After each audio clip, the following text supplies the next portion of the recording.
Today we're going to discuss mechanotransduction in hair cells. Mechanotransduction in hair cells allows the sense of hearing in many different types of animals. Here are some few questions about hair cell transduction. Do hair cells encode frequency or intensity of sound waves? What are similarities and differences between inner and outer hair cells? What's the energy cost of the mechanotransduction cascade? Where are the mechanotransduction channels located in hair cells? What's the evidence that mechanotransduction channels are directly by vibration? Why potassium serves as the mechanotransduction channel ion carrier? What is the stria vascularis? What's the role of calcium in hair cell adaptation? What's the molecular identity of mechanotransduction channels? Why aminoglycosides are toxic to hair cells? What's the role of efferent nerves in hair cells?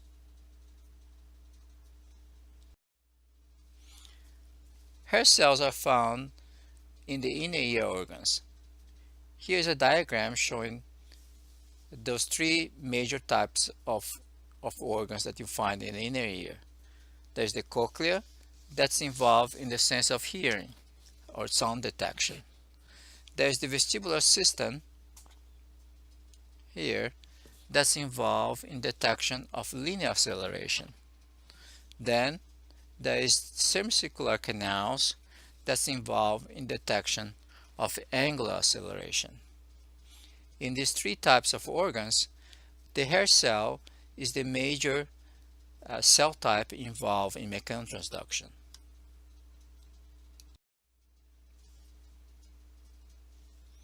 Now let's talk about the cochlea. As you know, the cochlea has this kind of spiral type of shape with 2.5 turns. And the cochlea actually is divided in three major components. There is this upper chamber, there is this medium chamber, and this lower chamber. This upper chamber is called scala vestibuli. This medium chamber is called scala media, and this lower chamber here is called the scala tympani.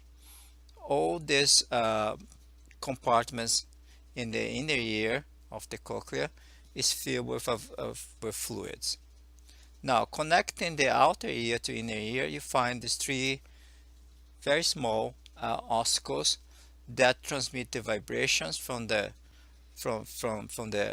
arrive in the outer ear to this small structure that's called the oval window. So when sound waves arrive here, this vibration is transmitted to this small oval window that will transmit the vibrations to this fluid that fills these compartments here in the cochlea.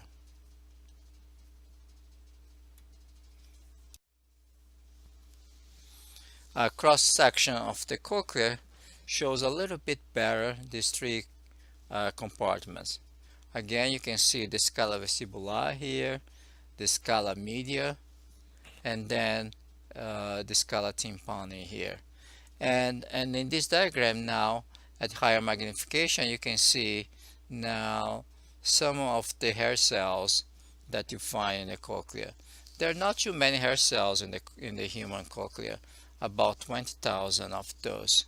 There is this row of cells that we call inner hair cells, and then there is 3 rows of the hair cell that we call outer hair cells. And also what you can see in this diagram is that not only you have those 3 fluid fill compartments, but also you find these 2 major membranes here called tectorial membrane, and there's another membrane that's called the basilar membrane, in which these hair cells are sitting on this membrane.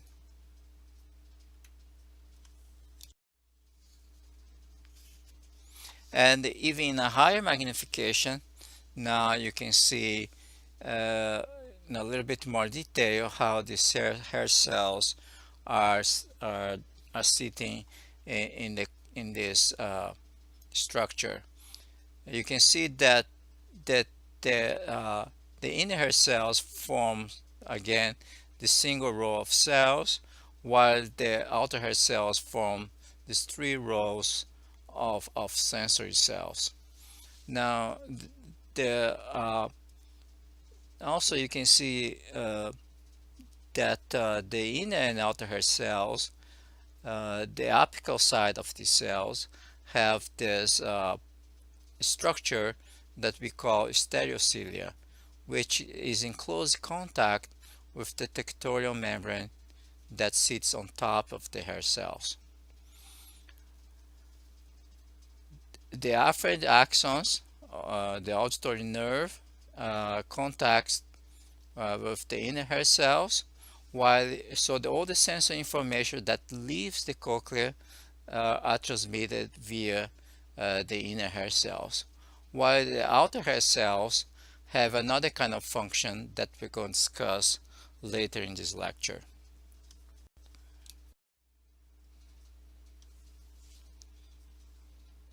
Another interesting feature of the cochlea is that it functions as a frequency analyzer.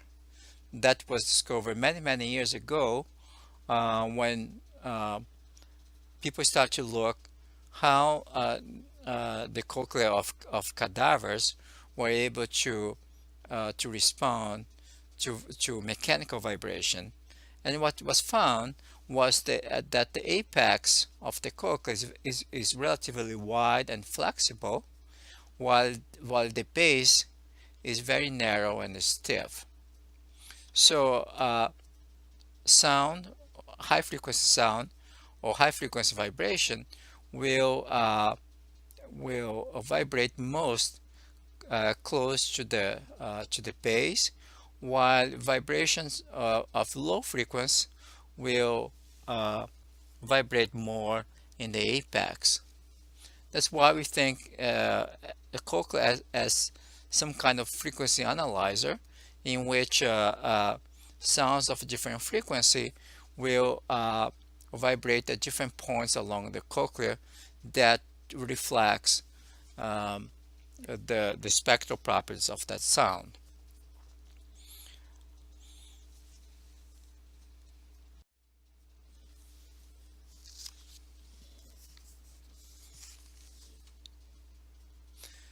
The sensory cells here in the cochlea are the hair cells. So again, there are the inner hair cells and outer hair cells, and these are very specialized type of cells. And what you can see that these cells have this very peculiar structure with this structure that we call stereocilium, which is not a true cilium in this case, but is more like a villi, and those stereocilium form this kind of a rigid structures. You can think about something like rigid rods that can bend along its base, and those stereocilium, you can see that these rods have a very characteristic configuration with shorter rods in one side of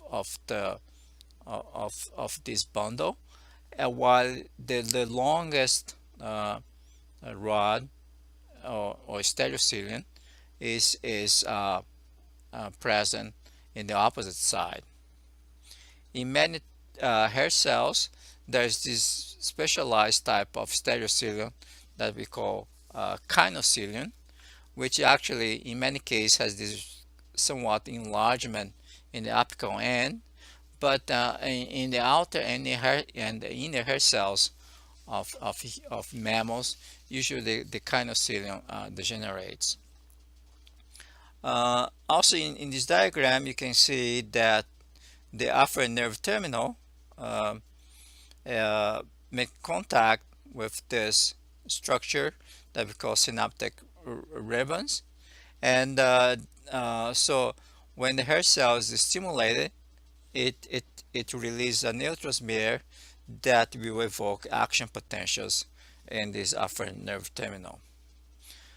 The brain sends signals as well to hair cells via this efferent nerve terminal.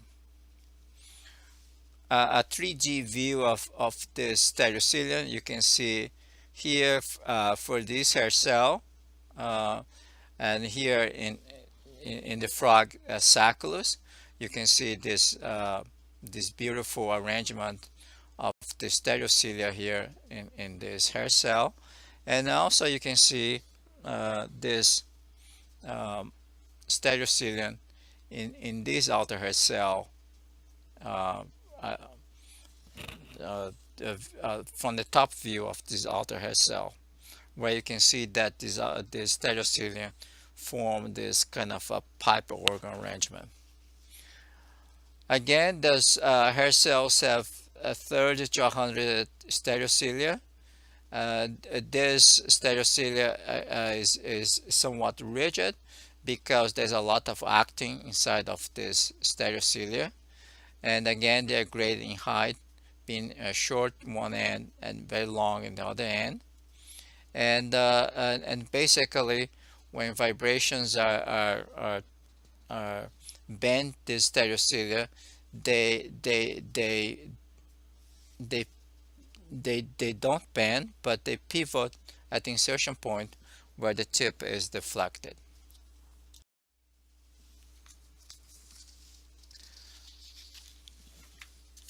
Now, to understand how these hair cells work, the easiest thing to do is to record from the cells. So here is some voltage clamp experiments in which hair cells from mouse, inner hair cells and outer hair cells is being recorded with very small deflections of these microvilli in these hair cells, or this stereocilia in these hair cells. And you can see here is that these deflections will evoke those currents in these both inner hair cells and outer hair cells, and the magnitude deflection will evoke a proportional current into these hair cells. If you measure the threshold for activation of these hair cells, actually the deflection of stereocilia by just 0.3 nanometer is enough to generate currents into these hair cells. So the mechanotransduction here in these hair cells is extremely sensitive.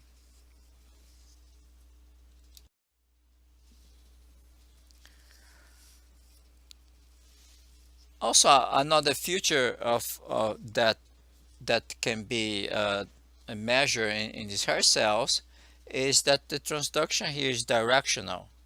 It depends on how you bend those stereocilia. So here's a diagram showing this experiment where the hair cell potentials in this case is being measured by deflections of the stereocilia in different directions. Here at 0 to 180 degrees is along the axis of symmetry of this stereocilia, and you can see that in this case at deflections at this axis of symmetry is able to evoke the largest changes in main potential in these cells, while deflections in other directions is able to generate some changes in main potential, but that they're not as large as along this axis of symmetry. Finally, deflections in this direction perpendicular to the axis of symmetry, so by pushing the hair cells in that direction will actually not evoke any change of main potential.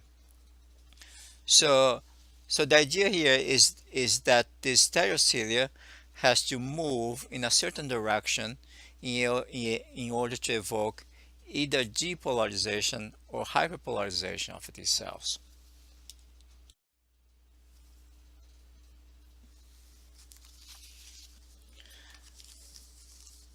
These cells respond to mechanical deflection very fast.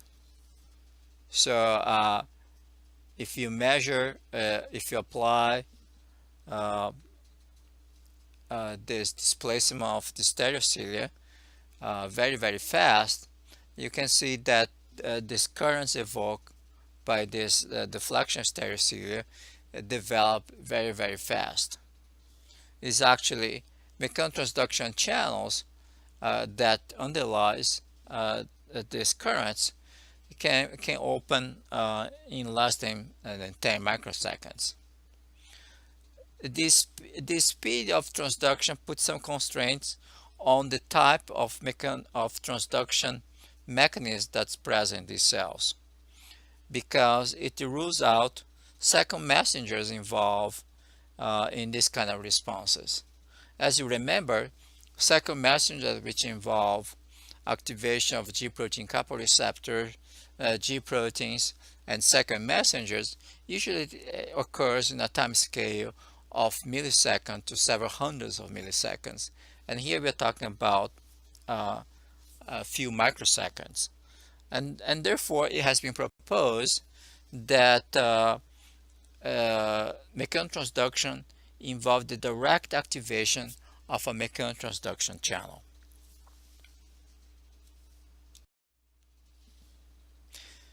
This mechanotransduction channel is relatively non-selective. It allows the permeation of sodium, potassium, calcium. So if one measures the currents evoked in these hair cells by displacement of the stereocilia and measure the reversal potential of these channels, you can see that it reverses about 0 millivolts, which is very indicative of a non-selective cation permeable channel.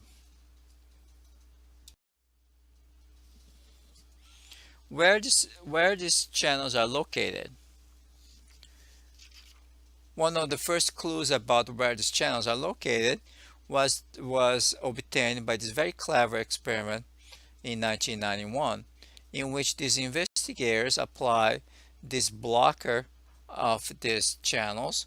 This is an antibiotic, gentamicin, and gentamicin is able to block these channels when these channels open. So it's an open channel blocker. And here's the mechanotransduction current, and then when gentamicin is applied in this time period here, there is this blockade of this channels that you can see in this waveform here.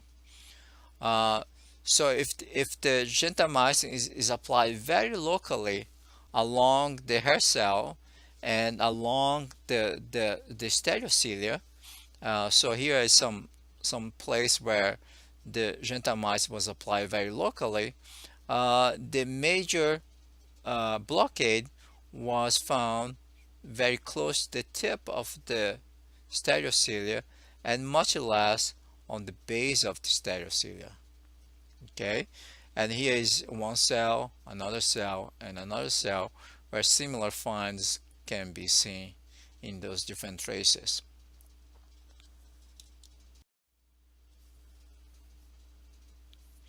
So here is the first exercise. Suppose that you clone another channel from hair cells that you suspect is the long-sought mechanotransduction channel. What should be a set of criteria that this channel should fulfill to be considered as the mechanotransduction channel? What are some experiments that could be performed on this channel to further define as the mechanotransduction channel?